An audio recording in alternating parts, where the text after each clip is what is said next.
जगत के सृष्टि कार्य में जो उत्पत्ति रूपा, रक्षा कार्य में पालन शक्ति रूपा, संहार कार्य में रुद्र रूपा है। संपूर्ण विश्व प्रपंच जिनके लिए क्रीड़ा स्वरूप है, जो परा पश्यंती, मध्यमा तथा वैखरी वाणी में अभिव्यक्त होती हैं और जो ब्रह्मा विष्णु महेश द्वारा निरंतर आराधित हैं, वे प्रसन्न चित्त वाली देवी भगवती मेरी वाणी को अलंकृत परिशुद्ध करे। जय मां भगवती, जय मां दुर्गा। चैत्र मास हिंदू पंचांग का पहला महीना होता है और इसे अत्यंत शुभ एवं पवित्र माना जाता है। ये मास न केवल धार्मिक बल्कि प्राकृतिक दृष्टि से भी विशेष महत्व रखता है, क्योंकि इस समय वसंत ऋतु अपने चरम पर होती है और नव जीवन का संचार होता है।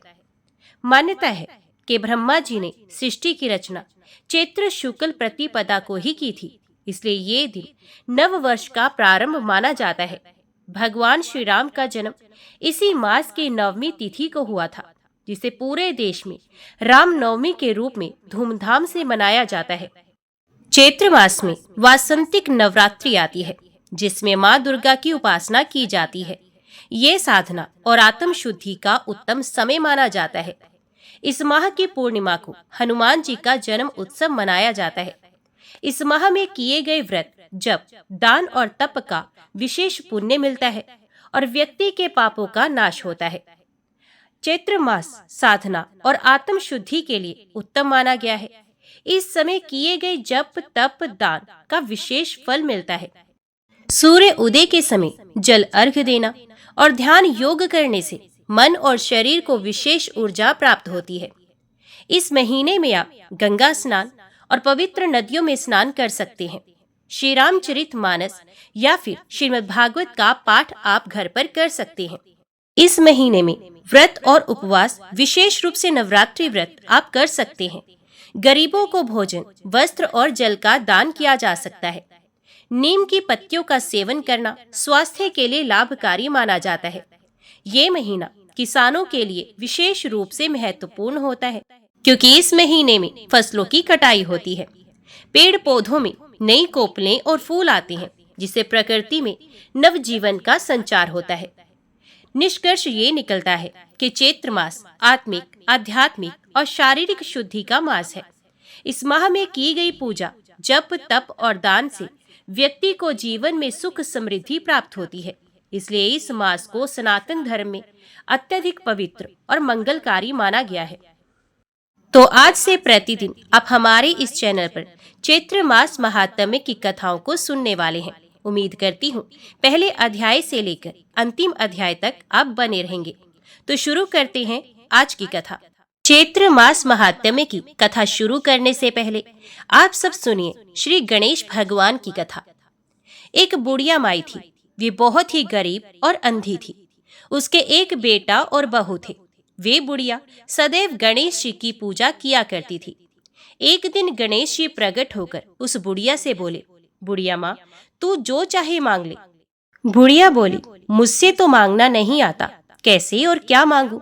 तब गणेश जी बोले, अपने बहू और बेटे से पूछकर मांग ले। तब बुढ़िया ने अपने बेटे से कहा, गणेश जी कहते हैं तो कुछ मांग ले, बता मैं क्या मांगू? तो पुत्र ने कहा, माँ तू धन मांग ले। बहू से पूछा तो बहू ने कहा, नाती मांग ले। तब बुढ़िया ने सोचा कि ये तो अपने अपने मतलब की बात कह रहे हैं। अतः उस बुढ़िया ने पड़ोसनों से पूछा तो उन्होंने कहा कि हे बुढ़िया, तू तो थोड़े दिन ही जिएगी, क्यों तू धन मांगे, क्यों तू नाती मांगे? तू तो अपनी आंखों की रोशनी मांग ले, जिससे तेरी जिंदगी आराम से कट जाए। इस पर बुढ़िया बोली, हे गणेश जी भगवान, यदि आप प्रसन्न हैं तो मुझे 9 करोड़ की माया दे, निरोगी काया दे, अमर सुहाग दे, आंखों की रोशनी दे, नाती दे, पोता दे और सब परिवार को सुख दे और अंत में मोक्ष भी दे। ये सुनकर तब गणेश जी बोले, बुढ़िया माँ, तूने तो हमें ही ठग लिया। फिर भी जो तूने मांगा है वचन के अनुसार सब तुझे मिलेगा। और ये कहकर गणेश जी अंतर ध्यान हो गए। उधर बुढ़िया माँ ने जो कुछ मांगा वे सब कुछ उसे मिल गया। हे गणेश जी महाराज, जैसे तुमने उस बुढ़िया माँ को सब कुछ दिया, वैसे ही सबको देना। तो सब प्रेम से बोलो, गणेश जी भगवान की जय। अब सुनते हैं चैत्र मास महात्म्य के पहले अध्याय की कथा। ओम गण गणपते नमः। ऋषि गण बोले, हे सूत जी, हे महामते, हे व्यास शिष्य, आप दीर्घजीवी हो। आप हम लोगों को नानाविध पुण्य प्रदायिनी एवं मनोहारिणी कथाएं सुनाते रहते हैं। भगवान विष्णु के सर्व पाप विनाशक, परम पवित्र एवं उन अवतार कथाओं से संबंधित अद्भुत चरित्रों को हमने भक्ति पूर्वक सुना और इसी प्रकार हमने भगवान शिव के अलौकिक चरित्र तथा भस्म और रुद्राक्ष के ऐतिहासिक महात्म्य का श्रवण आपके मुखार विंद से किया। हम लोग अब ऐसी परम पावन कथा सुनना चाहते हैं जो बिना प्रयास के ही मनुष्यों को भोग एवं मोक्ष प्रदान करने में पूर्ण रूप से सहायक हो।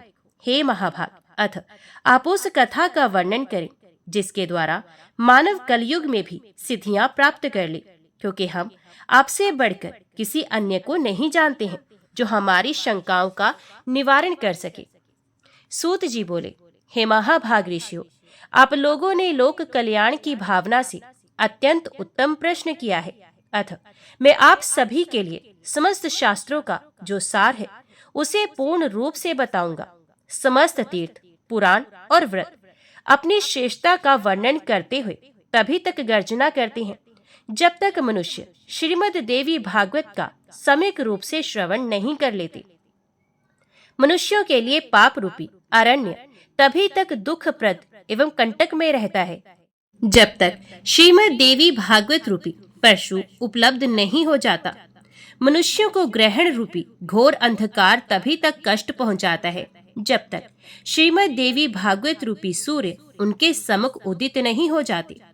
ऋषि गण बोले, हे वक्ताओं में श्रेष्ठ महाभाग सूत जी, आप हमें बताएं कि वे श्रीमद् देवी भागवत पुराण कैसा है और उसके श्रवण की विधि क्या है। उस पुराण को कितने दिनों में सुनना चाहिए, उसके श्रवण की अवधि में पूजन विधान क्या है, प्राचीन काल में किन किन मनुष्यों ने इसे सुना और उनकी कौन कौन सी कामनाएं पूर्ण हुई। सूत जी बोले, प्राचीन काल में पराशर ऋषि द्वारा सत्यवती के गर्भ से विष्णु के अंश स्वरूप मुनि व्यास उत्पन्न हुए, जिन्होंने वेदों का 4 विभाग करके उन्हें अपने शिष्यों को पढ़ाया। पतितों, ब्राह्मण धमों, वेदाध्ययन के अनअधिकारियों, स्त्रियों एवं दूषित बुद्धि वाले मनुष्यों को धर्म का ज्ञान कैसे हो। मन में ऐसा विचार करके भगवान बद्रायण व्यास जी ने उनके धर्म ज्ञानार्थ पुराण संहिता का प्रणयन किया। उन भगवान व्यास मुनि ने 18 पुराणों एवं महाभारत का प्रणयन करके सर्वप्रथम मुझे ही पढ़ाया। उन पुराणों में श्रीमद् देवी भागवत पुराण भोग एवं मोक्ष को देने वाला है। व्यास जी ने राजा जनमेजय को ये पुराण स्वयं सुनाया था। पूर्व काल में इन जनमेजय के पिता राजा परीक्षित तक्षक नाग द्वारा काट लिए गए। अतः पिता की संशुद्धि शुभ गति के लिए राजा ने तीनों लोकों की जननी देवी भगवती का विधिवत पूजन अर्चन करके 9 दिनों तक व्यास जी के मुखार विंद से इस श्रीमद् देवी भागवत पुराण का श्रवण किया। इस नवाह यज्ञ के संपूर्ण हो जाने पर राजा परीक्षित ने उसी समय दिव्य रूप धारण करके देवी का सालोक्य प्राप्त किया। राजा जनमेजय अपने पिता की दिव्य गति देखकर और महर्षि वेद व्यास की विधिवत पूजा करके परम प्रसन्न हुए। सभी 18 पुराणों में ये श्रीमद् देवी भागवत पुराण सर्वश्रेष्ठ है और धर्म, अर्थ, काम तथा मोक्ष को प्रदान करने वाला है। जो लोग सदा भक्ति श्रद्धा पूर्वक श्रीमद् देवी भागवत की कथा को सुनते हैं, उन्हें सिद्धि प्राप्त होने में रंच मात्र भी विलंब नहीं होता। इसलिए मनुष्यों को इस पुराण का सदा पठन श्रवण करना चाहिए। पूरे दिन के आधे समय तक, चौथाई समय तक, मुहूर्त भर अथवा एक क्षण भी जो लोग भक्ति पूर्वक इसका श्रवण करते हैं, उनकी कभी भी दुर्गति नहीं होती। मनुष्य सभी यज्ञों, तीर्थों तथा दान आदि शुभ कर्मों का जो फल प्राप्त करता है, वही फल उसे केवल एक बार श्रीमद् देवी भागवत पुराण के श्रवण से प्राप्त हो जाता है। सतयुग आदि युगों में तो अनेक प्रकार के धर्मों का विधान था, किंतु कलयुग में पुराण श्रवण के अतिरिक्त मनुष्यों के लिए अन्य कोई सरल धर्म विहित नहीं है। कलयुग में धर्म एवं सदाचार से रह तथा अल्प आयु वाले मनुष्यों के कल्याण के लिए महर्षि वेद व्यास ने अमृत रस में श्रीमद् देवी भागवत नामक पुराण की रचना की। अमृत के पान से तो केवल एक ही मनुष्य अजर अमर होता है, किंतु भगवती का कथा रूप अमृत संपूर्ण कुल को ही अजर अमर बना देता है। श्रीमद् देवी भागवत के कथा श्रवण में महीनों तथा दिनों का कोई भी नियम नहीं, अतएव मानवों द्वारा इसका सदा ही सेवन, पठन, श्रवण किया जाना चाहिए। अश्विन, चैत्र, माघ तथा आषाढ़ इन महीनों के चारों नवरात्रों में इस पुराण का श्रवण विशेष फल प्रदान करता है। अतएव श्रीमद् देवी भागवत का ये नवाह यज्ञ समस्त पुण्य कर्मों से अधिक फलदायक होने के कारण मनुष्यों के लिए विशेष पुण्यप्रद कहा गया है। जो क्लुषित हृदय वाले, पापी, मूर्ख, मित्रद्रोही, वेदों की निंदा करने वाले, हिंसा में रत और नास्तिक मार्ग का अनुसरण करने वाले मनुष्य हैं, वे भी कलयुग में इस नवाह यज्ञ के अनुष्ठान से पवित्र हो जाते हैं।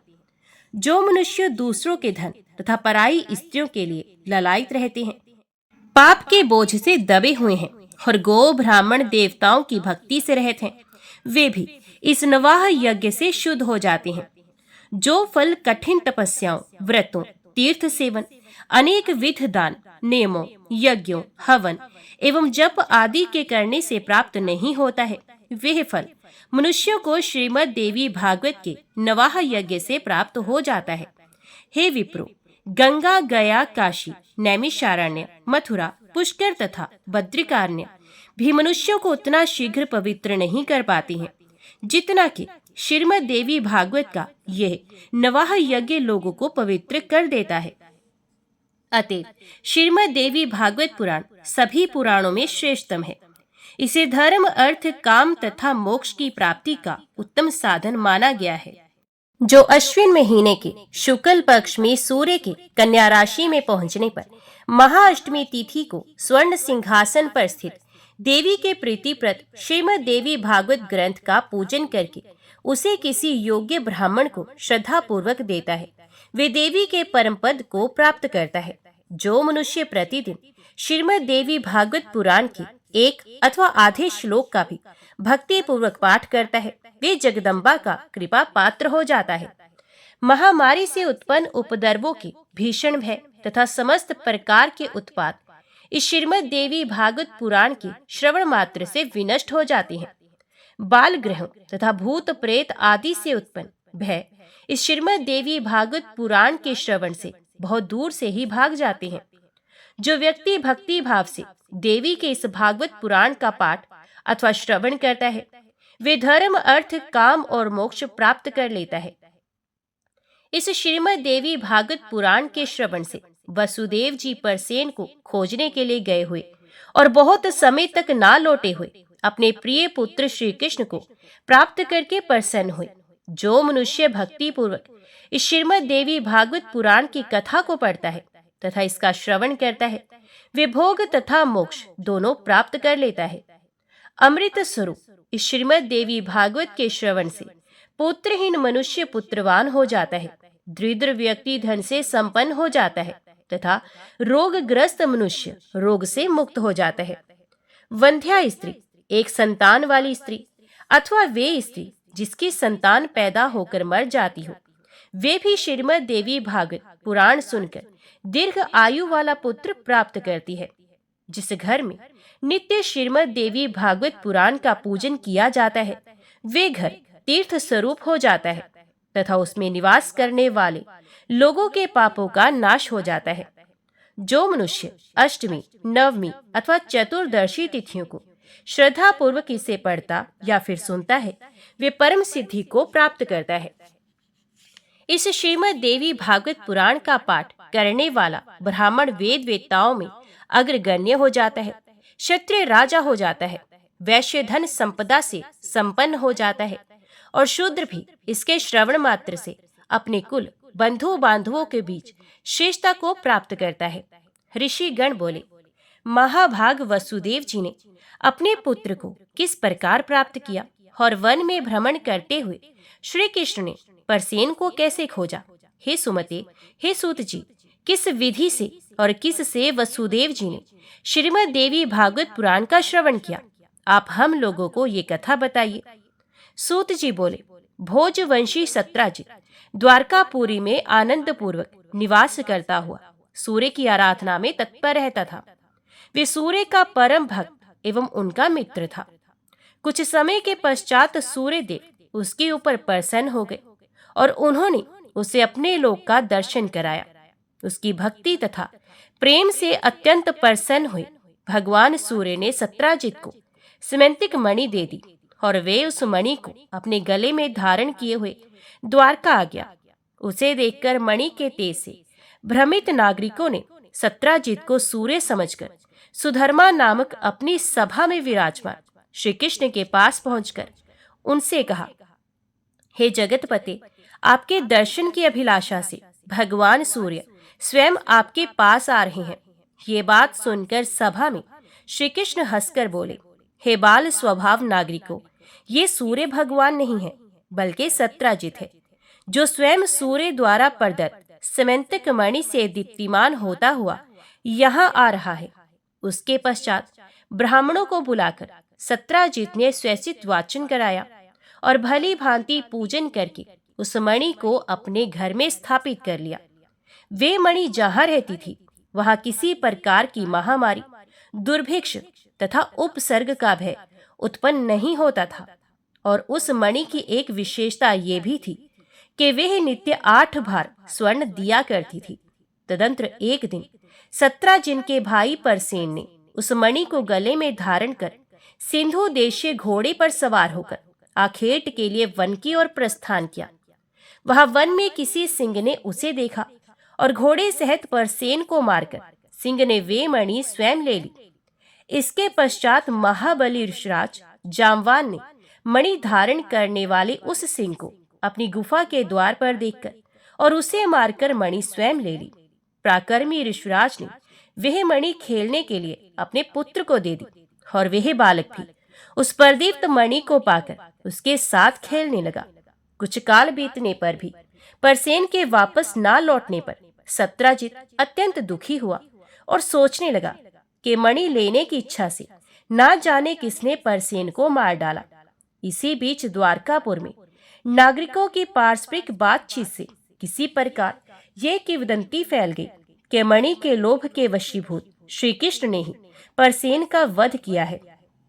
श्री कृष्ण ने भी जब अपने विषय में अपयश की ये बात सुनी तो उन्होंने अपने ऊपर लगे हुए कलंक के परिमार्जन हेतु परसेन के अन्वेषणार्थ नागरिकों के साथ प्रस्थान किया।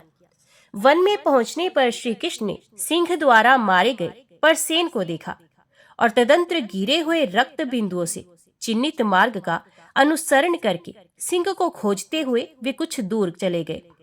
इसके पश्चात एक गुफा के द्वार पर मरे हुए सिंह को देखकर भगवान श्री कृष्ण करुणा युक्त वाणी में नागरिकों से बोले, मणि का हरण करने वाले को खोजने के लिए मैं इस गुफा के भीतर प्रवेश कर रहा हूँ।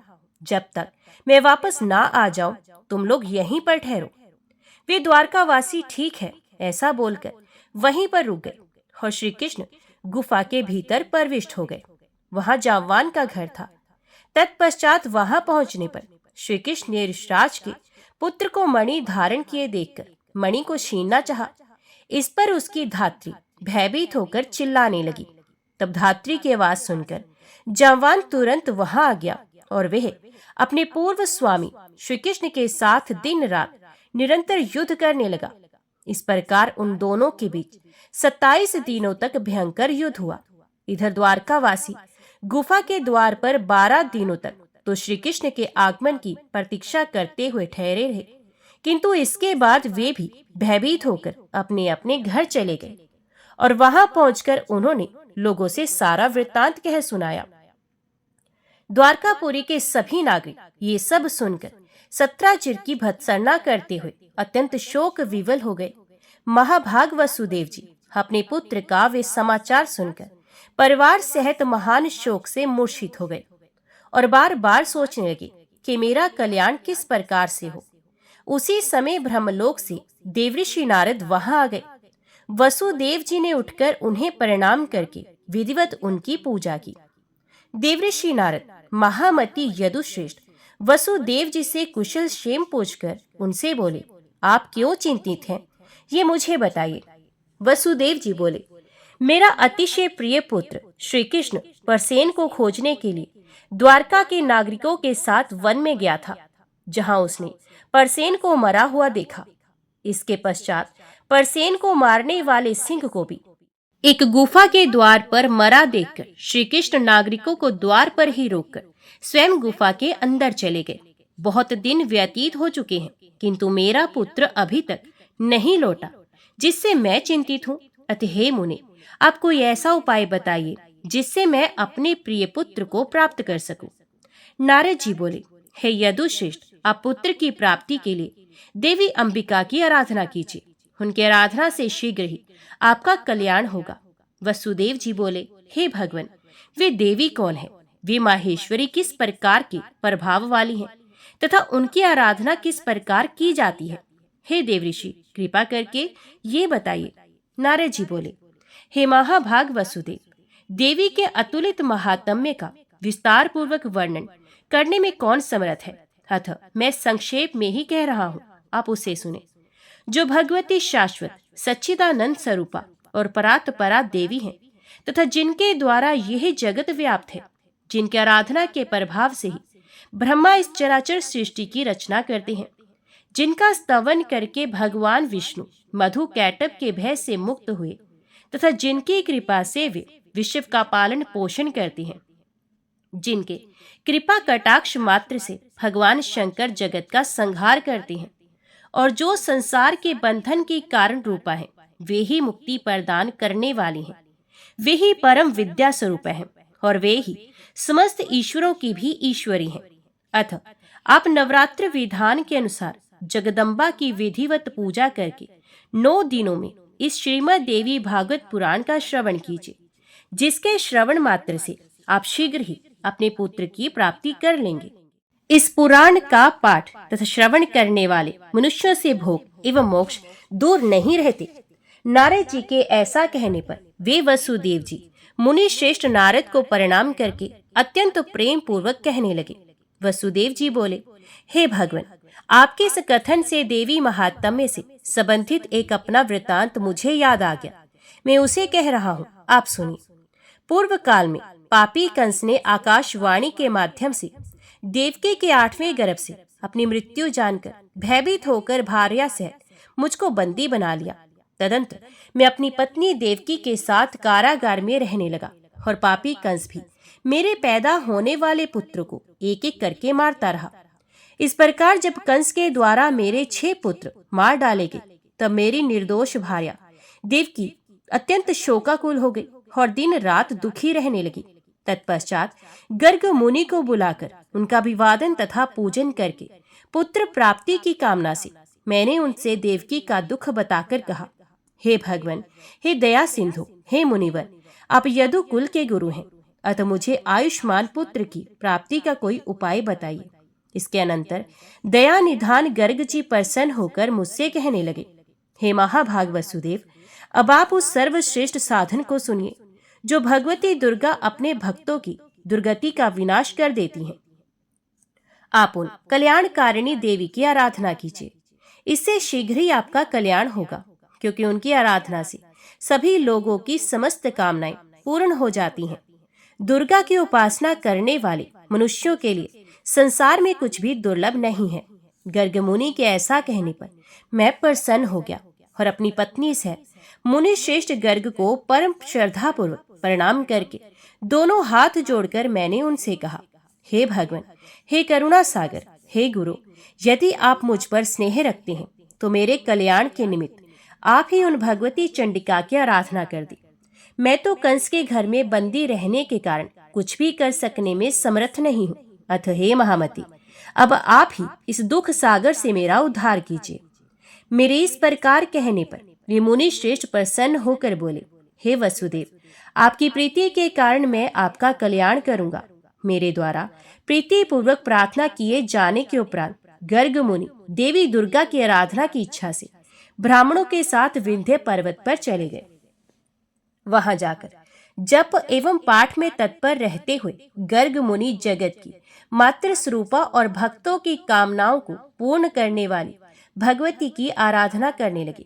जप पूजन आदि अनुष्ठानों की समाप्ति के पश्चात आकाशवाणी हुई कि हे मुने, मैं प्रसन्न हो गई हूँ, अतएव तुम्हारे कार्य की सिद्धि होगी। समस्त प्रकार के पाप एवं अनाचार स्वरूप पृथ्वी के भार का नाश करने के लिए मुझसे प्रेरणा प्राप्त कर स्वयं भगवान विष्णु अपने अंश से वसुदेव की भार्या देवकी के गर्भ से अवतार लेंगे।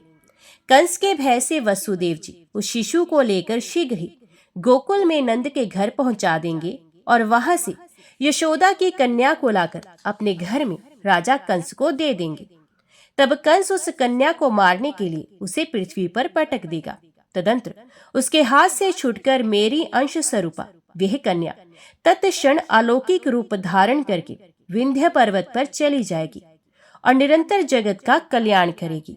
इस प्रकार उस आकाशवाणी को सुनकर गर्ग मुनि भगवती जगदम्बा को प्रणाम करके प्रसन्न मन से मथुरापुरी में आ गए। आचार्य गर्ग के मुख से महादेवी के वरदान की बात सुनकर मैं पत्नी सहित अत्यंत प्रसन्न हुआ और परम आनंद विभोर हो उठा।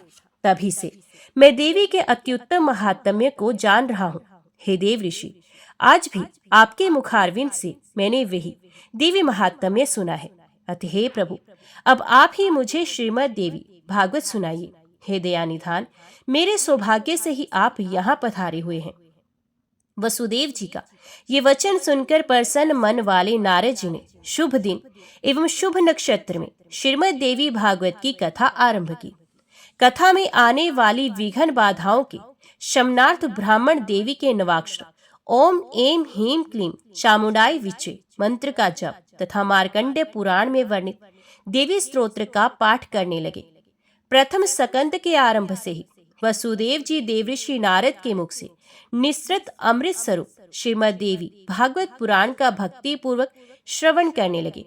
9वें दिन कथा की समाप्ति होने पर महामनस्वी वसुदेव जी ने श्रीमद् देवी भागवत ग्रंथ तथा कथावाचक दोनों की प्रसन्नता पूर्वक पूजा की। उधर कंदरा में श्री कृष्ण तथा जामवान के बीच चल रहे युद्ध में श्री कृष्ण के मुष्टिक प्रहारों से जामवान का शरीर अत्यंत शिथिल पड़ गया था। उसी समय जामवान को भी पूर्व काल की घटनाएं याद आ गई और भगवान श्री कृष्ण को परम भक्ति के साथ प्रणाम करके अपने अपराध के लिए क्षमा याचना करते हुए उसने श्री कृष्ण से कहा, अब मुझे ज्ञात हो गया है कि आप रघु श्रेष्ठ श्री राम ही हैं, जिनके भयंकर कोप से सागर तथा लंका नगरी दोनों शुद्ध हो गए थे और रावण अपने बंधु बांधवों सहित मारा गया था। हे श्री कृष्ण, वे राम आप ही हैं, अतः मेरी धृष्टता को क्षमा करें। मैं आपका सर्वथा सेवक हूँ, अतएव मेरे योग्य जो भी कार्य हो उसके लिए मुझे आदेश दीजिए। जामवान का वचन सुनकर जगतपति श्री कृष्ण बोले, हे ऋषराज, मणि प्राप्त करने के लिए हम लोग स्कंदरा में आए हुए हैं। तत्पश्चात ऋषराज जामवान ने श्री कृष्ण की विधिवत पूजा करके सिमंतक मणि तथा अपनी पुत्री जामवती उन्हें प्रसन्नता पूर्वक अर्पित कर दी। श्री कृष्ण ने जामवती को पत्नी के रूप में अंगीकार करके मणि को गले में धारण किया और ऋषराज जामवान से विदा लेकर वे द्वारकापुरी के लिए प्रस्थित हुए। उधर द्वारका में उदार हृदय श्री वसुदेव जी ने श्रीमद् देवी भागवत पुराण कथा की समाप्ति के दिन ब्राह्मणों को भोजन कराया तथा नानाविध दक्षिणाओं से उन्हें संतुष्ट किया। जिस समय वे ब्राह्मण वसुदेव को आशीर्वाद प्रदान कर रहे थे, उसी समय भगवान श्री कृष्ण मणि धारण किए हुए पत्नी जामवती के साथ वहां आ पहुंचे। भार्या सहित भगवान श्री कृष्ण को देखकर वसुदेव जी तथा उपस्थित जन समूह की आंखें हर्षातिरेक के अश्रु से परिपूर्ण हो गई और वे परम आनंदित हुए। देवऋषि नारद भी श्री कृष्ण के आगमन से हर्षित हुए और उन्होंने वसुदेव जी तथा श्री कृष्ण से विदा लेकर ब्रह्म सभा के लिए प्रस्थान किया। जो मनुष्य निष्कपट भक्ति एवं शुद्ध हृदय से भगवान के इस विख्यात तथा कलंक नाशक चित्र का पाठ एवं श्रवण करता है, वे पूर्ण सुखी हो जाता है। जगत में उसकी सभी कामनाएं पूर्ण हो जाती हैं तथा मृत्यु के अनंतर वे मोक्ष पद प्राप्त करता है। हे मुनिवरों, अब आप लोग एक अन्य इतिहास सुनिए, जिसमें इस देवी भागवत के महात्म्य का वर्णन किया गया है। एक बार कुंभ योनि लोपा मुद्रापति महर्षि अगस्त्य ने कुमार कार्तिकेय के पास जाकर उनकी भली भांति पूजा करके उनसे विविध प्रकार की बातें पूछी। भगवान कार्तिकेय ने दान, तीर्थ, व्रत आदि के महात्म्य से परिपूर्ण अनेक कथाओं का वर्णन उनसे किया। उन्होंने वाराणसी, मणिकर्णिका, गंगा तथा अनेक तीर्थों के महात्म्य का अत्यंत विस्तार पूर्वक वर्णन किया। उसे सुनकर अगस्त्य मुनि परम प्रसन्न हुए और उन्होंने महातेज संपन्न कुमार कार्तिकेय से लोक कल्याण के लिए पुनः पूछा। अगस्त्य जी बोले, हे तार्क रिपु, हे भगवान, हे प्रभु, आप मुझे देवी भागवत के महात्म्य तथा उसके श्रवण की विधि भी बताएं। श्रीमद् देवी भागवत नामक पुराण सभी पुराणों में अति श्रेष्ठ है, जिसमें तीनों लोकों की जननी साक्षात सनातनी भगवती की महिमा गाई गई है। कार्तिकेय बोले, हे ब्राह्मण, श्रीमद् देवी भागवत के महात्म्य को विस्तार पूर्वक कहने में कौन समर्थ है? मैं इस समय संक्षेप में इसे कहूंगा, आप सुनिए। जो शाश्वती सच्चिदानंद स्वरूपा भोग तथा मोक्ष प्रदान करने वाली जगदम्बा है, वे स्वयं इस पुराण में विराजमान रहती हैं। अतएव हे मुने, ये श्रीमद् देवी भागवत उन जगदम्बिका की वांग्मय मूर्ति है, जिसके पठन एवं श्रवण से इस लोक में कुछ भी दुर्लभ नहीं है। विवस्वान के एक पुत्र हुए, जो श्राद्ध देव नाम से प्रसिद्ध थे। संतान रहित होने के कारण उन राजा श्राद्ध देव ने वशिष्ठ मुनि की अनुमति से पुत्रेष्टि यज्ञ किया। तत्पश्चात मनु श्राद्ध देव की भार्या श्रद्धा ने यज्ञ के होता से प्रार्थना की कि हे ब्राह्मण, आप कोई ऐसा उपाय करें जिससे मुझे कन्या की प्राप्ति हो। अतएव होता ने मन में कन्या प्राप्ति का संकल्प करते हुए आहुति डाली और इसके विपरीत भाव के फलस्वरूप एक कन्या उत्पन्न हुई, जिसका नाम ईला रखा गया। इसके बाद पुत्री को देखकर उदास मन वाले राजा श्राद्ध देव ने गुरु वशिष्ठ से कहा, हे प्रभु, पुत्र प्राप्ति के आपके संकल्प के विपरीत ये कन्या कैसे उत्पन्न हो गई? ये सुनकर महर्षि वशिष्ठ ने ध्यान लगाया। इसमें होता का व्यतिक्रम जानकर वे ईला को पुत्र बनाने की कामना से ईश्वर की शरण में गए। मुनि के तप प्रभाव और भगवान की कृपा से सभी लोगों के देखते देखते ईला कन्या से पुरुष रूप में परिवर्तित हो गई। इसके बाद गुरु वशिष्ठ ने पूर्ण रूप से संस्कार करके उसका नाम सद्युमन रखा। वे मनु पुत्र सद्युमन सभी नदियों में निधानभूत सागर की भांति सभी विद्याओं के निधान हो गए। कुछ समय बीतने पर सद्युमन युवा हुए और एक दिन सिंधु देशीय घोड़े पर चढ़कर वे आखेट के लिए वन में चले गए। अपने सहचरों के साथ वे कुमार सद्युमन एक वन से दूसरे वन में जाते हुए भटकते रहे और फिर संयोग से वे हिमालय की तलहटी के उस वन में पहुंच गए, जहां किसी समय देवादिदेव भगवान शंकर अपनी भार्या अपर्णा के साथ आनंदपूर्ण मुद्रा में रमण कर रहे थे। उसी समय भगवान शंकर के दर्शन की अभिलाषा से मुनिगण वहां आ गए और उन्हें देखकर पार्वती जी लज्जित हो गई। तब शिव एवं पार्वती को रमण करते देखकर उत्तम व्रत धारण करने वाले वे मुनिगण वहां से लौटकर वैकुंठ धाम की ओर चल दिए। तदंतर अपनी प्रियतमा को प्रसन्न करने के लिए भगवान ने उस अरण्य को शाप दे दिया कि आज से जो भी पुरुष यहाँ प्रवेश करेगा वे स्त्री हो जाएगा। तभी से पुरुषों ने उस वन में जाना त्याग दिया था और संयोगवश वहां पहुंचते ही सद्युमन एक लावण्यमयी स्त्री के रूप में परिवर्तित हो गए। अपने सभी अनुचरों को पुरुष से स्त्री तथा घोड़ों को घोड़ियों से रूपांतरित हुआ देखकर सद्युमन आश्चर्यचकित हो गए। अब वह रूपवती तरुणी वन वन में विचरण करने लगी। एक बार वह बुद्ध के आश्रम के समीप पहुंची। स्थूल तथा उन्नत स्तनों वाली, बिंब फल के समान लाल होठों वाली, कुंद फूल के समान श्वेत दांतों वाली, सुंदर मुख तथा कमल के समान नैनों वाली उस सर्वांग सुंदरी तरुणी को देखकर कामदेव के बाणों से बिंधे हुए अंगों वाले भगवान बुद्ध उस पर मोहित हो गए। वे सुंदर भौहों वाली युक्ति भी चंद्रपुत्र कुमार बुद्ध पर आसक्त हो गई और बुद्ध के साथ रमण करती हुई उनके आश्रम में रहने लगी। हे महर्षि अगस्त्य, कुछ समय बाद बुद्ध ने उस तरुणी से पूर्वा नामक पुत्र को उत्पन्न किया। इस प्रकार बुद्ध के आश्रम में रहते हुए कई वर्ष बीत जाने पर किसी समय उसे अपने पूर्व वृत्तांत का स्मरण हो आया और वे दुखित होकर आश्रम से चली गई। इसके बाद गुरु वशिष्ठ के आश्रम में पहुंचकर उन्हें प्रणाम किया और सारा वृत्तांत कहकर पुष्टतव की कामना करती हुई वे उनके शरणागत हो गए। इस प्रकार सभी बातों को जानकर वशिष्ठ जी कैलाश पर्वत पर जाकर विधि विधान से भगवान शंकर की पूजा करके परम भक्ति से उनकी स्तुति करने लगे। वशिष्ठ जी बोले, शिव, शंकर, कपर्दी, गिरजा के अर्धांग एवं चंद्रमौली को बार बार नमस्कार है। मृड, सुखदाता, कैलाशवासी, नीलकंठ, भक्तों को भोग तथा मोक्ष प्रदान करने वाले आपको नमस्कार है। शिव, शिव स्वरूप, शरणागत भयहारी, वृषभ वाहन, शरणदाता परमात्मा को नमस्कार है। सृजन, पालन तथा संहार के समय ब्रह्मा, विष्णु तथा महेश रूपधारी देवादिदेव, वरदायक तथा त्रिपुरारी को मेरा नमस्कार है। यज्ञ रूप तथा याजकों के फलदाता को बार बार नमस्कार है। आप गंगाधर, सूर्य, चंद्र, अग्नि स्वरूप त्रिनेत्र को मेरा नमस्कार है। इस प्रकार मुनि वशिष्ठ के द्वारा स्तुति किए जाने पर करोड़ों सूर्य सदृश प्रभा से युक्त एवं भगवती पार्वती के साथ नंदी पर आरूढ़ वे जगतपति भगवान शंकर प्रकट हो गए। चांदी के पर्वत के समान प्रभा वाले त्रिनेत्रधारी भगवान चंद्रशेखर शरण में आए हुए मुनि श्रेष्ठ वशिष्ठ से अत्यंत प्रसन्न होकर बोले। श्री भगवान ने कहा, हे विप्र, आपके मन में जो भी इच्छा हो वे वर मांगिए। उनके इस प्रकार कहने पर गुरु वशिष्ठ ने प्रणाम करके ईला के पुरुष तव की प्राप्ति के लिए उनसे प्रार्थना की। इसके बाद प्रसन्न होकर शंकर जी ने मुनिश्रेष्ठ वशिष्ठ से कहा कि 1 मास तक वे पुरुष रूप में तथा 1 मास तक नारी रूप में रहेगी। इस प्रकार शिवजी से वर प्राप्त करके महर्षि वशिष्ठ ने वर प्रदान करने के लिए सदा उत्सुक रहने वाली जगदम्बिका पार्वती को प्रणाम किया।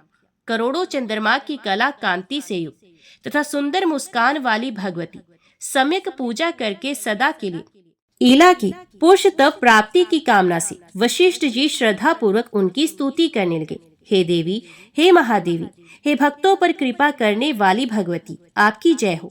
हे समस्त देवों की आराध्य स्वरूपा और अनंत गुणों की आगार, आपकी जय हो। हे देवेश्वरी, हे शरणागत वत्सले, आपको बार बार नमस्कार है। हे दुख हारिणी, हे दुष्ट दानवों का नाश करने वाली भगवती, आपकी जय हो।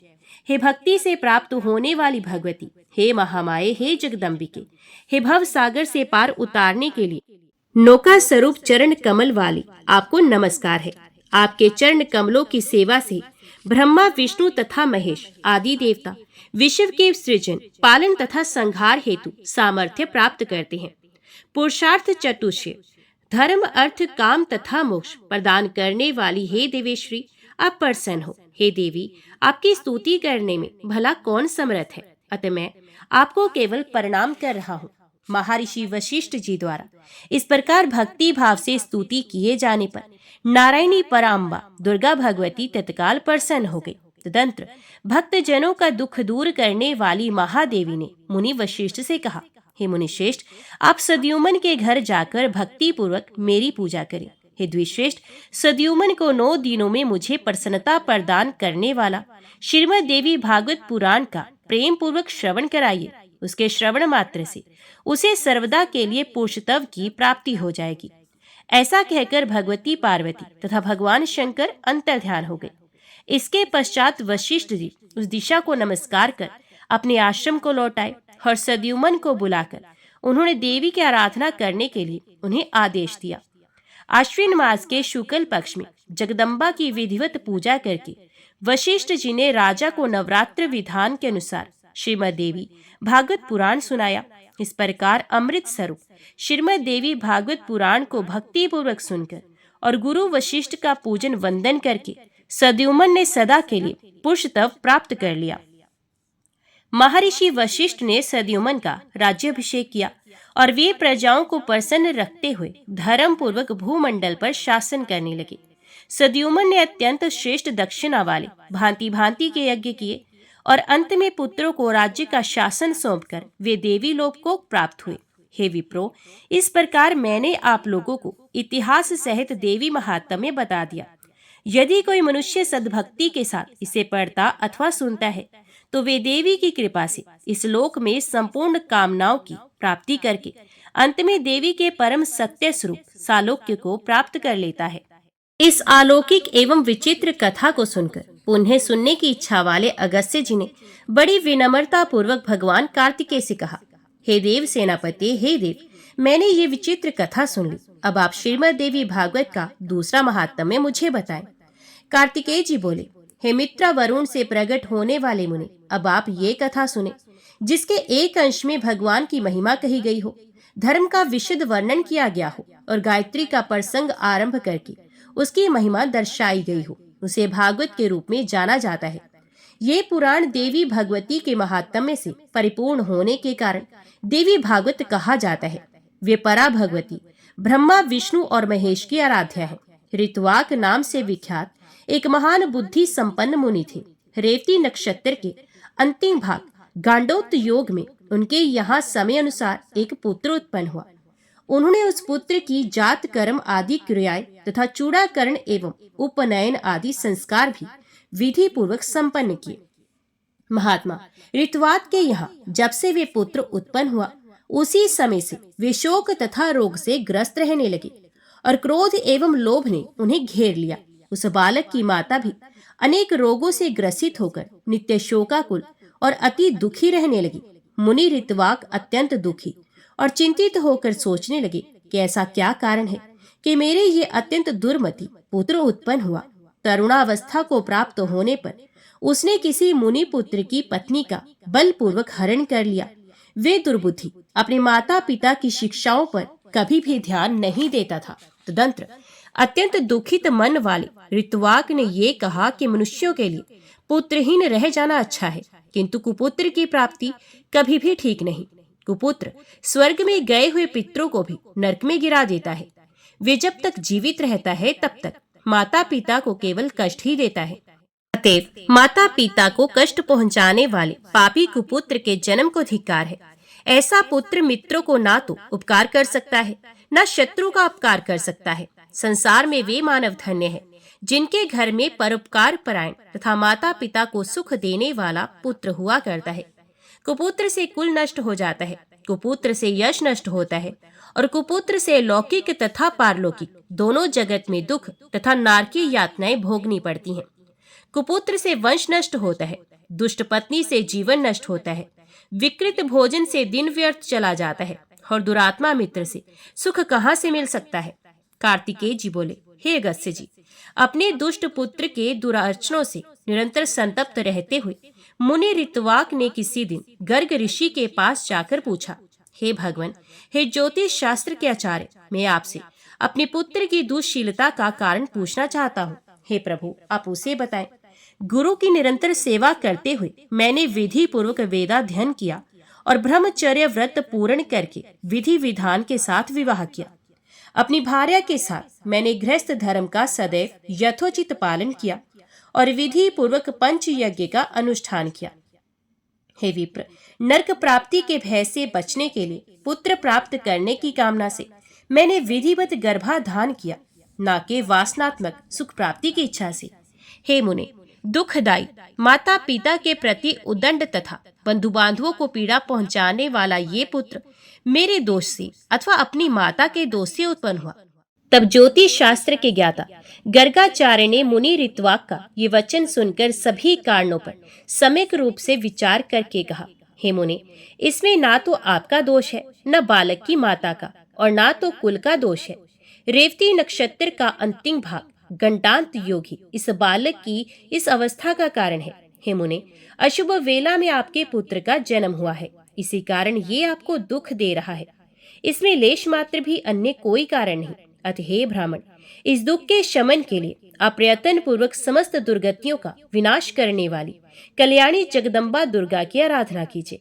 गर्गाचार्य जी का वचन सुनकर ऋतवाक मुनि क्रोध से मूर्छित हो गए और उन्होंने रेवती को शाप दे दिया कि वे आकाश से नीचे गिर जाए। ऋतवाक के शाप देते ही चमकता हुआ रेवती नक्षत्र सभी लोगों के देखते देखते आकाश से कुमुद पर्वत पर जा गिरा। वे कुमुद पर्वत रेवती के गिरने के कारण रैवतक नाम से प्रसिद्ध हुआ और उसी समय से वे अत्यंत रमणीक हो गया।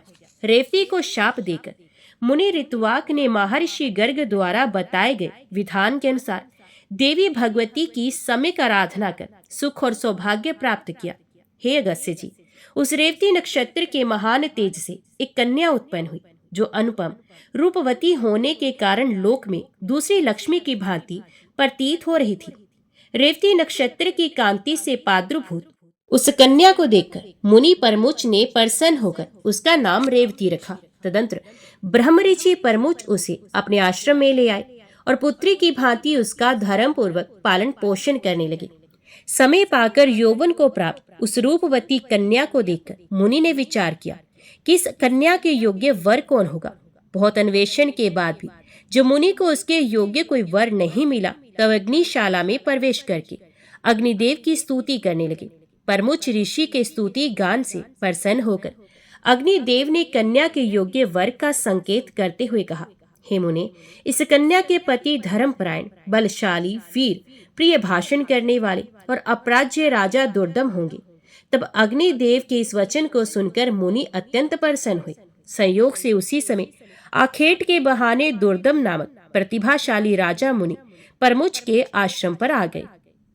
बलवान तथा अप्रतिम ओज से संपन्न वे प्रियव्रत के वंशज राजा दुर्दम विक्रमशील के पुत्र थे और कालिंदी के गर्भ से उत्पन्न हुए थे। मुनि के आश्रम में प्रवेश कर और उन्हें वहां ना देखकर राजा दुर्दम ने रेवती को प्रिय इस शब्द से संबोधित करके पूछा। राजा बोले, हे प्रिय, महर्षि भगवान प्रमुच इस आश्रम से कहाँ गए हैं? हे कल्याणी, मुझे सच सच बताओ, मैं उनके चरणों का दर्शन करना चाहता हूँ। कन्या बोली, हे महाराज, महामुनि अग्निशाला में गए हैं। राजा भी ये वचन सुनकर शीघ्रता पूर्वक आश्रम से बाहर निकल आए। इसके बाद प्रमुच मुनि ने राज लक्षण संपन्न एवं विनय वनत राजा दुर्दम को अग्निशाला के द्वार पर स्थित देखा। मुनि को देखकर राजा ने प्रणाम किया और तदंतर मुनि परमुच ने शिष्य से कहा, हे गौतम, ये राजा अर्घ्य पाने के योग्य है, अतः शीघ्र ही इनके लिए अर्घ्य ले आओ। बहुत दिन के बाद ये पधारे हुए हैं और विशेष रूप से ये हमारे जमाता हैं। ऐसा कहकर मुनि ने राजा को अर्घ्य प्रदान किया। राजा ने भी विचार करते हुए उसे ग्रहण किया। तत्पश्चात राजा की अर्घ्य ग्रहण करके आसन पर बैठ जाने के उपरांत मुनि परमुच ने उन्हें आशीर्वचनों से अभिनंदित करके उनका कुशल क्षेम पूछा। हे राजन, आप स्वस्थ तो हैं? आपकी सेना, कोष, बंधु बांधव, सेवकगण, सचिव, नगर, देश आदि की सर्वविध कुशलता तो है। हे नरेश, आपकी भार्या तो यहीं विद्यमान है और वे सकुशल है, अतएव मैं उसकी कुशलता नहीं पूछूंगा। आप अपनी अन्य स्त्रियों का कुशल क्षेम बताइए। राजा बोले, हे भगवान, आपके कृपा प्रभाव से मेरी सर्वविध कुशलता है। हे ब्राह्मण, अब मेरी ये जिज्ञासा है कि मेरी कौन सी भार्या यहाँ है? ऋषि बोले, हे पृथ्वीपते, संसार में अप्रतिम लावण्य से संपन्न रेवती नामक आपकी पत्नी यहाँ ही रहती है। क्या आप उसे नहीं जानते? राजा बोले, हे प्रभु, सुभद्रा आदि मेरी पत्नियां तो घर पर हैं। हे भगवान, मैं तो केवल उन्हें ही जानता हूँ, मैं रेवती को नहीं जानता। ऋषि बोले, हे महामते, हे राजन, इसी समय प्रिय के संबोधन से आपने जिससे पूछा था, अपनी उस योग्यतम प्रिया को आपने क्षण भर में ही भुला दिया। राजा बोले, हे मुने, आपने जो कहा वह असत्य नहीं, किंतु मैंने तो सामान्य रूप से ऐसा कह दिया था। इसमें मेरा कोई दूषित भाव नहीं था, अतः आप मेरे ऊपर क्रोध ना करें। ऋषि बोले, हे राजन, आपका भाव दूषित नहीं था, अपितु आपने सत्य ही कहा था। अग्निदेव के द्वारा प्रेरित किए जाने पर ही आपने ऐसा कहा था। इसका पति कौन होगा? ऐसा मेरे द्वारा आज अग्निदेव से पूछे जाने पर उन्होंने कहा था कि इसके पति निश्चित रूप से राजा दुर्दम ही होंगे। हे महीपते, अतः मेरे द्वारा प्रदत्त इस कन्या को आप स्वीकार कीजिए। आप इसे प्रिय ऐसा संबोधित भी कर चुके हैं, अतएव अब शंका रहित होकर किसी अन्य विचार में ना पड़े। मुनि का ये वचन सुनकर राजा दुर्दम चिंतित करते हुए चुप हो गए। मुनि उनके वैवाहिक अनुष्ठान की तैयारी में जुट गए। इसके बाद विवाह कार्य के लिए मुनि को तत्पर देखकर रेवती ने कहा, हे तात, आप मेरा विवाह रेवती नक्षत्र में ही संपन्न कराएं। ऋषि बोले, वत्स, विवाह के योग्य अन्य बहुत से नक्षत्र हैं, रेवती नक्षत्र में विवाह कैसे होगा? क्योंकि रेवती तो आकाश में स्थित है ही नहीं। कन्या बोली, रेवती नक्षत्र के अतिरिक्त अन्य कोई भी नक्षत्र मेरे विवाह के लिए उचित नहीं, अतः मैं प्रार्थना करती हूँ कि आप मेरा विवाह रेवती नक्षत्र में ही करें। ऋषि बोले, पूर्व काल में मुनि ऋतुवाक ने रेवती नक्षत्र को पृथ्वी पर गिरा दिया था इस प्रकार अन्य नक्षत्र में यदि तुम्हारी श्रद्धा नहीं तब तुम्हारा विवाह कैसे होगा? कन्या बोली, तात, क्या केवल एक ऋतुवाक ने ही तप किया है? क्या आपने मन वचन क्रम से ऐसी तप साधना नहीं की है? हे पिताजी, मैं आपके तपोबल को जानती हूँ। आप जगत की सृष्टि करने में समर्थ हैं, अतः आप अपने तप के प्रभाव से रेवती को पुनः आकाश में स्थापित करके उसी नक्षत्र में मेरा विवाह कीजिए। ऋषि बोले, तुम्हारा कल्याण हो। तुम जैसा मुझसे कह रही हो वैसा ही होगा। तुम्हारे हित के लिए मैं आज ही रेवती नक्षत्र को सोम मार्ग में स्थापित करूंगा। कार्तिकेय जी बोले, हे अगस्त्य जी, ऐसा कहकर मुनि ने अपने तपोबल से शीघ्र ही पूर्व की भांति रेवती नक्षत्र को फिर से नक्षत्र मंडल में स्थापित कर दिया। तदंतर मुनि परमोच ने रेवती नक्षत्र में वैवाहिक विधि के अनुसार महात्मा राजा दुर्दम को वह रेवती कन्या सौंप दी। इस प्रकार कन्या का विवाह कर देने के उपरांत मुनि ने राजा से कहा, हे वीर, तुम्हारी क्या अभिलाषा है? मुझे बताओ, मैं उसे पूरी करूंगा। राजा बोले, हे मुने, मैं स्वयंभू मनु के वंश में उत्पन्न हुआ हूँ, अतः मैं यही कामना करता हूँ कि आपकी कृपा से मुझे मनवंतर अधिपति पुत्र की प्राप्ति हो। मुनि बोले, यदि आपकी यह अभिलाषा है तो आप देवी भगवती की आराधना कीजिए। ऐसा करने पर आपका पुत्र मनु अवश्य ही मनवंतर अधिपति होगा। श्रीमद् देवी भागवत जो पंचम पुराण के रूप में विख्यात है, उसका 5 बार श्रवण करने के उपरांत आपको मनुवांशित पुत्र प्राप्त होगा। रेवती के गर्भ से उत्पन्न रैवत नाम वाला 5वां मनु वेद वेता, शास्त्रों के तत्वों को जानने वाला, धर्मपरायण तथा अपराज्य होगा। मुनि परमुच के इस प्रकार कहने पर प्रसन्न होकर प्रतिभा संपन्न राजा दुर्दम ने मुनि को प्रणाम किया और वे भार्या रेवती के साथ अपने नगर को चले गए।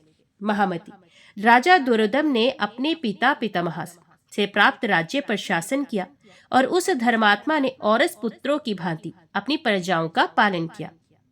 एक बार उनके यहाँ महात्मा लोमश ऋषि पधारे। राजा दुर्दम ने उन्हें प्रणाम किया और उनका विधिवत पूजन कर दोनों हाथ जोड़कर कहा, हे भगवान, हे मुने, यदि आप कृपा करें तो मैं पुत्र प्राप्ति की कामना से आपसे देवी भागवत नामक पुराण सुनना चाहता हूँ।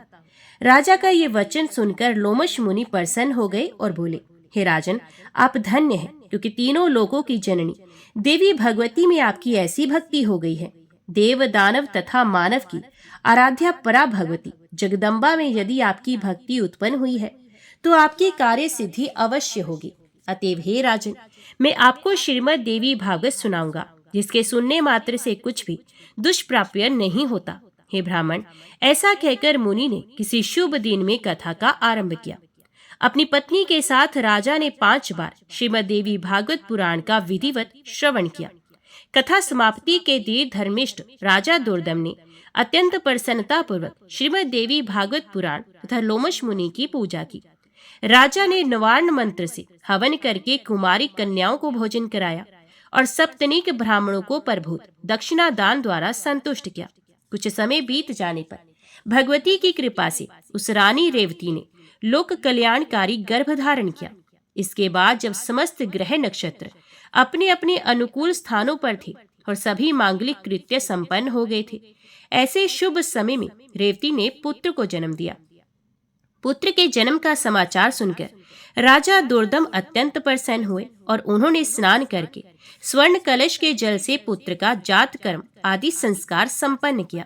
तदंतर राजा ने विधि पूर्वक दान देकर ब्राह्मणों को संतुष्ट किया।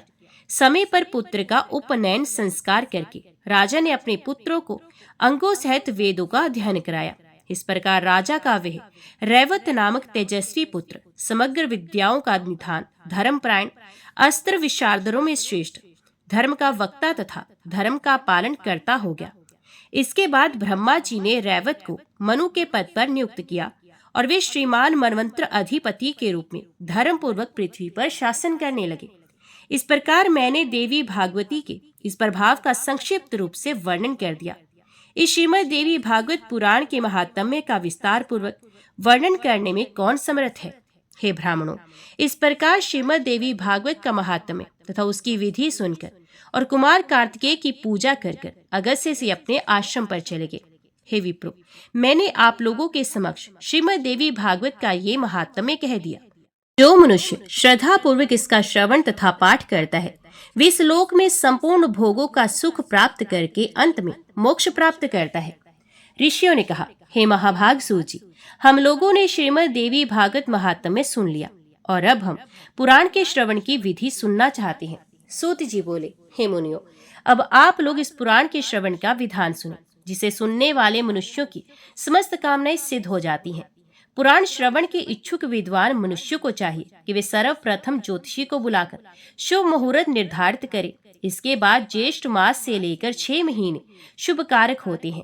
हस्त अश्विनी, मूल, पुष्य, रोहिणी, अनुराधा, मृगशिरा तथा श्रवण नक्षत्र, पुण्य तिथि तथा शुभ दिन में श्रीमद् देवी भागवत पुराण का श्रवण कल्याणकारी होता है। जिस नक्षत्र में बृहस्पति हो उसमें चंद्रमा तक गिनने पर इस प्रकार फल होते हैं। 4 नक्षत्र तक धर्म प्राप्ति, पुनः 4 तक लक्ष्मी की प्राप्ति, इसके बाद 1 नक्षत्र कथा में सिद्धि प्रदान करने वाला, फिर 5 नक्षत्र परम सुख की प्राप्ति कराने वाला, बाद में 6 नक्षत्र पीड़ा करने वाले, इसके बाद 4 नक्षत्र राज भय उत्पन्न करने वाले और तत्पश्चात 3 नक्षत्र ज्ञान प्राप्ति में सहायक होते हैं। पुराण श्रवण के आरंभ में शिवोक्त चक्र का शोधन कर लेना चाहिए। देवी की प्रसन्नता के लिए इसे चारों नवरात्रों में सुनना चाहिए अथवा तिथि, वार और नक्षत्र पर सम्यक विचार करके ये पुराण अन्य मासों में भी सुना जा सकता है। विवाह आदि में जिस प्रकार उत्साह पूर्वक तैयारी की जाती है, उसी प्रकार नवाह यज्ञ के अवसर पर भी बुद्धिमान मनुष्यों को प्रयत्न पूर्वक सामग्री आदि की तैयारी करनी चाहिए। पाखंड तथा लोभ से रहित, चतुर, उदार एवं देवी भक्त सज्जनों को भी सहायक के रूप में लेना चाहिए। देश देश में भी यत्न पूर्वक ये संदेश भेजना चाहिए कि कथन अनुरागी सज्जनों, यहाँ श्रीमद् देवी भागवत की कथा होने जा रही है, आप अवश्य पधारें। चाहे सूर्य की उपासना करने वाले हों, चाहे गणेश भक्त हों, चाहे शैव हों, चाहे वैष्णव अथवा शक्ति के उपासक हों, सभी इस कथा के श्रवण के अधिकारी हैं, क्योंकि सभी देवता शक्ति के साथ ही रहते हैं। इसलिए श्रीमद् देवी भागवत की कथा रूपी सुधा के रसिक प्रेमी जनों को कथा श्रवण के लिए विशेष रूप से आना चाहिए। ब्राह्मण, क्षत्रिय, वैश्य, शूद्र, चारों वर्ण की स्त्री, पुरुष एवं ब्रह्मचर्य, गृहस्थ्य, वानप्रस्थ, संन्यास, इन 4 आश्रमों में निरत मनुष्यों को चाहे सकाम भाव से अथवा निष्काम भाव से अवश्य ही इस कथा सुधा का पान करना चाहिए। जिन लोगों को पूरे 9 दिन तक कथा सुनने का अवकाश ना मिल सके, वे जब भी समय मिले तभी आ जाएं, क्योंकि यज्ञ में क्षण भर भी पहुंच जाना विशेष पुण्यदायक होता है। बड़ी नम्रता के साथ मनुष्य को निमंत्रण देना चाहिए और आए हुए श्रोताओं के बैठने का भी समुचित प्रबंध करना चाहिए। विस्तृत भूमि में कथा प्रवचन का सुंदर स्थान बनाना चाहिए। स्थान की सफाई कराकर गोबर से लिपवा देना चाहिए। केले के स्तंभों से सुशोभित और ध्वज पताकाओं से अलंकृत एक सुरम्य मंडप का निर्माण करना चाहिए और उसके ऊपर सुंदर चांदनी लगा देनी चाहिए। कथावाचक आसन दिव्य तथा सुक्कर आस्तरण से युक्त होना चाहिए। उसे प्रयत्न पूर्वक पूर्वाभिमुख अथवा उत्तराभिमुख रखना चाहिए। कथा श्रवण के लिए आने वाले पुरुष तथा स्त्री श्रोताओं के लिए भी यथा योग्य पृथक पृथक आसनों की व्यवस्था करनी चाहिए। वक्रतव संपन्न, संयमी, शास्त्रज्ञ, देवी की आराधना में तत्पर, दयालु, लोभहीन, दक्ष तथा धैर्यशाली कथावाचक उत्तम माना गया। इसी प्रकार श्रोता भी ऐसा होना चाहिए जो ब्राह्मण सेवी, देवभक्त, कथा रस का पान करने वाला, उदार, लोभ रहित, विनम्र और हिंसा आदि से रहित हो। पाखंडी, लोभी, स्त्री स्वभाव, कामी, धर्म का दिखावा मात्र करने वाला, निष्ठुर तथा क्रोधी वक्ता देवी भागवत के नवाह यज्ञ में श्रेष्ठ नहीं माना जाता। श्रोताओं की शंकाओं के निवारण हेतु कथावाचक के साथ एक ऐसा सहायक भी लगा देना चाहिए जो पंडित, गुणवान, शांत तथा श्रोताओं को समझाने में कुशल हो। कथा प्रारंभ होने के 1 दिन पूर्व ही वक्ता एवं श्रोता गणों को शौर्य कर्म करा लेना चाहिए। तत्पश्चात अन्य नियमों का पालन करना चाहिए। उस दिन शौच आदि से निवृत्त हो अरुण उदय वेला में ही स्नान कर लेना चाहिए। संध्या तथा तर्पण आदि नित्य क्रम संक्षेप में ही करना चाहिए। तत्पश्चात कथा श्रवण का अधिकारी बनने के लिए गोदान करें और सब विघ्नों को दूर करने वाले श्री गणेश जी का सर्वप्रथम पूजन करें। कलश स्थापन करके वहां 10 दिक्पालों, बट्टू, क्षेत्रपाल, सभी योगिनियों और मातृकाओं का भी पूजन करें। तुलसी, नवग्रह, विष्णु तथा शिवजी का पूजन करके नवाक्षर मंत्र से जगदम्बा का पूजन करना चाहिए। तत्पश्चात सुंदर अक्षरों में लिखी हुई भगवती की वांग्मयी मूर्ति स्वरूप श्रीमद् देवी भागवत पुस्तक की सभी उपचारों से विधिवत पूजा करके कथा की निर्विघ्न समाप्ति के लिए 5 विद्वान ब्राह्मणों का वर्ण करना चाहिए। उनसे निरंतर नवार्ण मंत्र का जप एवं दुर्गा सप्तशती का पाठ कराना चाहिए। अंत में प्रदक्षिणा तथा नमस्कार के बाद इस प्रकार स्तुति करें। हे कात्यायनी, हे महामाई, हे भुवनेश्वरी, हे कृपामयी, हे भवानी, मैं संसार सागर में डूब रहा हूँ, मेरा उद्धार कीजिए। तथा हे ब्रह्मा विष्णु महेश से पूजनीय माता जगदम्बिके, मेरे ऊपर प्रसन्न होइए। हे देवी, आप मुझे मनोवांछित वर प्रदान कीजिए। आपको बार बार प्रणाम है। इस प्रकार प्रार्थना करके स्वचित होकर कथा सुने। उस समय संचित होकर वक्ता को साक्षात व्यास समझकर विधिवत उनकी पूजा करे और वस्त्र आभूषण तथा माला आदि पहनाकर उनसे प्रार्थना करे। समस्त शास्त्र तथा पुराण इतिहास की ज्ञाता हे व्यास जी, आपको नमस्कार है। आप कथा रूपी चंद्रमा की ज्योति से हमारे अंत करके अंधकार समूह को नष्ट कीजिए। इसके बाद नवाह के नियमों का व्रत लें और ब्राह्मणों का यथाशक्ति पूजन करके उन्हें पहले यथा स्थान बैठा दे। तत्पश्चात स्वयं भी अपने आसन पर बैठ जाए। तब सावधान मन से चारों पुरुषार्थ धर्म, अर्थ, काम एवं मोक्ष फल को प्राप्त करने के लिए पुत्र, कलत्र, धन धान्य तथा ग्रह की चिंता छोड़कर कथा सुने। विद्वान वक्ता को चाहिए कि वे सूर्य उदय से आरंभ करके पुनः दोपहर में 2 घड़ी विश्राम करके सूर्यास्त के कुछ समय पहले तक कथा वाचन करें।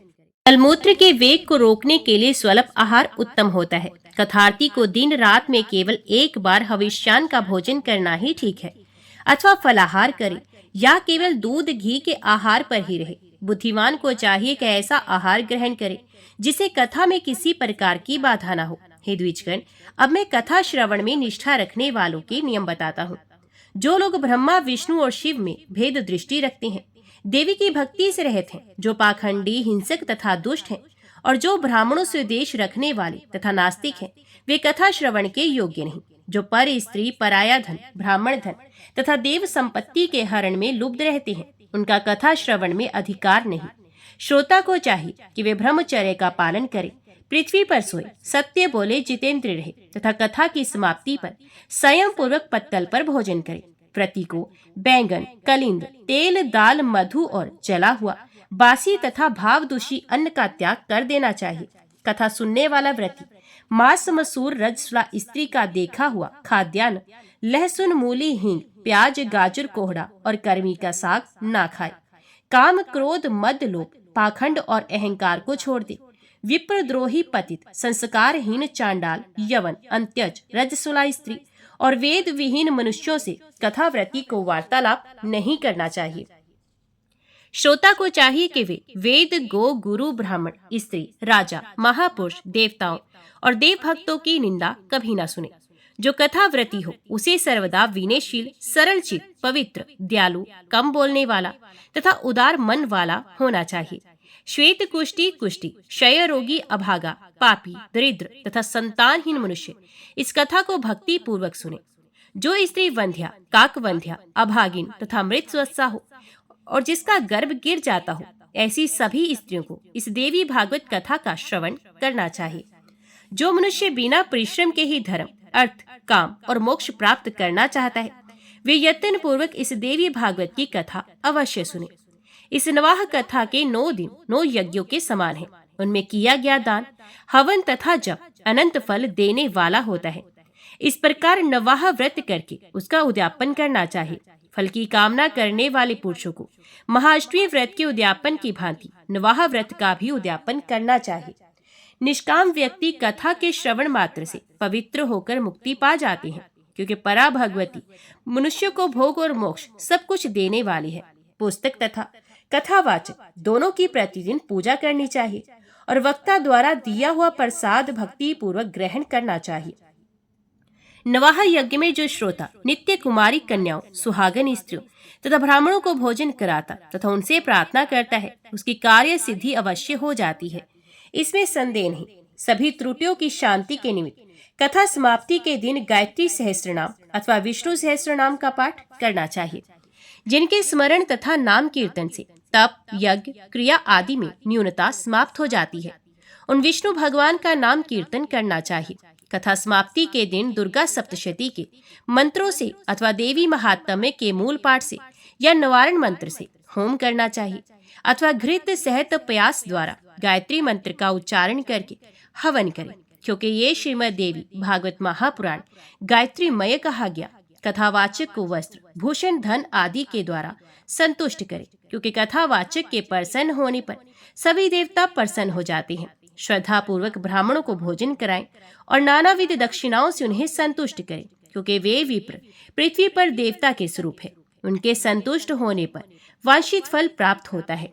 सुहागिन स्त्रियों तथा कुमारी कन्याओं को साक्षात देवी समझकर उन्हें भोजन कराएं और उन्हें दक्षिणा देकर अपने मनोरथ की सिद्धि के लिए प्रार्थना करें। स्वर्ण, दूध देने वाली गौ, हाथी, घोड़े और भूमि का दान करना चाहिए, क्योंकि उसका अक्षय फल होता है।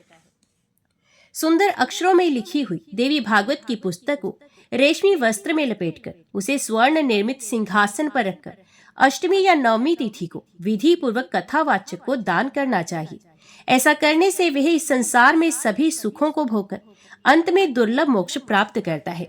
पुराण को जानने वाला वक्ता चाहे दरिद्र हो, दुर्बल हो, बालक हो, युवक हो अथवा वृद्ध हो, वे सर्वदा वंदनीय, पूज्य एवं मान्य होता है। यद्यपि संसार में जन्म अथवा गुण के कारण अनेक गुरु हैं, परंतु पुराण का ज्ञाता उन सब में श्रेष्ठ गुरु है।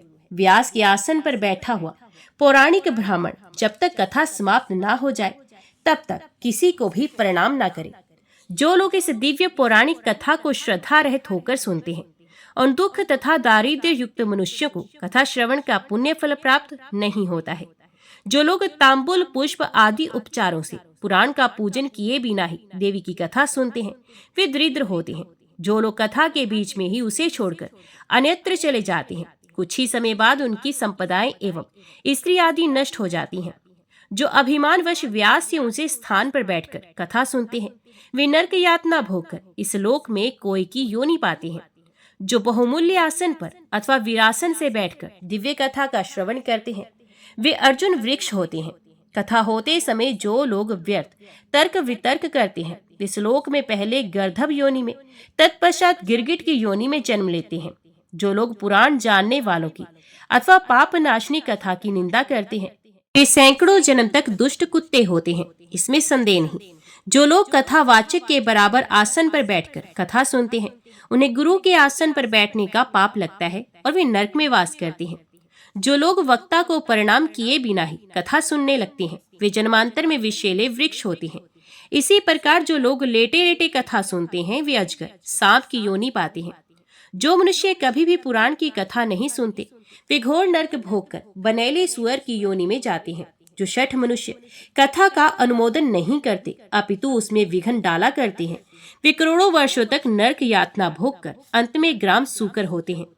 जो लोग पुराण वेता को आसन, पात्र, द्रव्य, फल, वस्त्र तथा कंबल प्रदान करते हैं, वे भगवान के परम पद को प्राप्त करते हैं। जो मनुष्य पुराण पुस्तक के लिए नवीन रेशमी वस्त्र तथा सुंदर सूत्र का दान करते हैं, वे सुखी रहते हैं। सभी पुराणों के सुनने से जो फल प्राप्त होता है, उसे 100 गुना पुण्य श्रीमद् देवी भागवत पुराण के श्रवण से होता है। जिस प्रकार नदियों में गंगा श्रेष्ठ है, देवताओं में शिव, काव्यों में वाल्मीकि रामायण तथा तेजस्वियों में भगवान सूर्य, और जैसे आनंद देने वालों में चंद्रमा, सबधनों में सुयश, क्षमाशीलों में पृथ्वी, गंभीरता में समुद्र, मंत्रों में गायत्री तथा पापनाश के उपायों में भगवत स्मरण श्रेष्ठ है, उसी प्रकार 18 पुराणों में ये श्रीमद् देवी भागवत महापुराण सर्वश्रेष्ठ है। जिस किसी भी उपाय से यदि कोई मनुष्य इस महापुराण की 9 आवर्तियां सुन ले, तो उसके फल का वर्णन नहीं किया जा सकता। वे तो जीवन मुक्त ही हो जाता है। किसी शत्रु राजा से भय होने पर, महामारी के समय, अकाल पड़ने पर तथा राष्ट्र भंग के अवसर पर उसकी शांति के लिए ये पुराण सुनना चाहिए। हे विप्रो, भूत प्रेत आदि के शमन के लिए, शत्रु से राज्य प्राप्त करने के लिए, पुत्र प्राप्ति के लिए श्रीमद् देवी भागवत का श्रवण करना चाहिए। तो देवी भागवत के आधे श्लोक या चौथाई श्लोक को भी प्रतिदिन सुनता या पढ़ता है, वे परम गति को प्राप्त होता है। स्वयं भगवती जगदम्बा ने इस पुराण को सर्वप्रथम केवल आधे श्लोक में ही प्रकाशित किया। वही बाद में शिष्य प्रशिष्यों के द्वारा देवी भागवत के रूप में विस्तृत कर दिया गया। गायत्री से बढ़कर ना कोई धर्म है, ना तप है, ना कोई देवता और ना ही कोई मंत्र। भगवती अपना गुणगान करने वालों की रक्षा करती हैं। इसी कारण से उन्हें गायत्री कहा जाता है। वे भगवती गायत्री इस पुराण में अपने रहस्यों सहित विराजती हैं। अतः भगवती को प्रसन्न करने वाले इस देवी भागवत की 16वीं कला के समान भी अन्य महापुराण नहीं हो सकते। श्रीमद् देवी भागवत पुराण अत्यंत निर्मल है, जो ब्राह्मणों का अमूल्य धन है और जिसमें स्वयं धर्म पुत्र नारायण ने पवित्र धर्म का वर्णन किया है। इसमें श्री गायत्री देवी का रहस्य एवं मणिद्वीप का सम्यक वर्णन किया गया। साथ ही इसमें हिमालय के प्रति स्वयं भगवती द्वारा कही गई देवी गीता विद्यमान है। इस कारण हे विप्रो, इस महापुराण के सदृश दूसरा कोई उत्तम पुराण लोक में नहीं। अतः आप लोग सदा इस श्रीमद् देवी भागवत का भली भांति सेवन करें, जिनके संपूर्ण प्रभाव को ब्रह्मा विष्णु शिव तथा भगवान शेष भी भली भांति नहीं जान सकते। जबकि वे उन्हीं के अंशज भी हैं, तब दूसरे देवता उन्हें कैसे जान सकेंगे। उन भगवती जगदम्बिका को मेरा निरंतर प्रणाम है, जिनके चरण कमलों की धूलि पाकर ब्रह्मा समस्त संसार की रचना करते हैं। भगवान विष्णु निरंतर पालन करते हैं, रुद्र संहार करते हैं। दूसरे किसी उपाय से वे अपना अपना कार्य करने में समर्थ नहीं हो सकते। ऐसी उन भगवती जगदम्बिका को मेरा सतत प्रणाम है।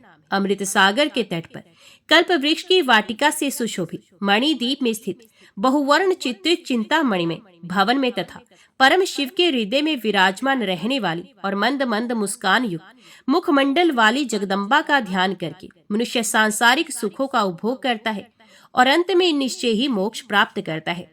इस प्रकार ब्रह्मा विष्णु शिव इंद्र आदि देवताओं एवं समस्त महर्षियों द्वारा पूजित मणिद्वीप निवासिनी वे भगवती संसार का कल्याण करती रहे। जय मां भगवती, जय मां दुर्गा।